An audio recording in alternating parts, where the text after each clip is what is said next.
You say that shoplifting is not a victimless crime. Okay, obviously it hurts small business and the retail sector. I got it. But what are you doing about it?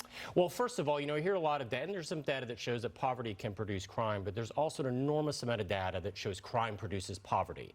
2/3 of all new jobs created in America are created by small business owners.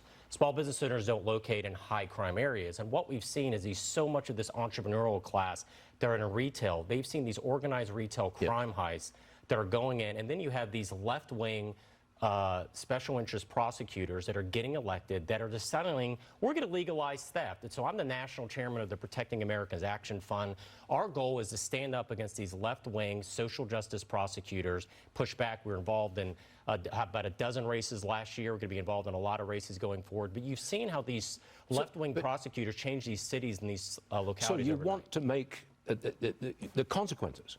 The consequences for theft are punishment. At the moment, there are no consequences for theft in certain jurisdictions, but you want consequences. We want to elect prosecutors that actually prosecute and not be prosecutors that think they're social workers, which is what happens. You can't do that unless you get rid of, unseat, shall we say, some of the local DAs. Correct. The world is run by those that show up. And so what we're doing is both recruiting, talking to, and encouraging those candidates. Because here's what's happened.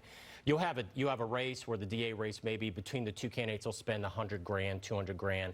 And then these left-wing groups will drop in $250,000 2 weeks before the election. Before you know it, you have a prosecutor that won't prosecute larceny, will do plea deals, and they have a criminal-first, victim-last mindset. And the one voice that is always left out when we talk about social justice reform are victims. We want to be a voice for the victims. That's why we have our group. We're very proud of the work we're doing, and we are going to be doing in the future. Sir, welcome to the show. Thanks for being on the show. I hope you can come back soon. We'd like to hear any progress on what you're up to. Absolutely. Thank you, sir.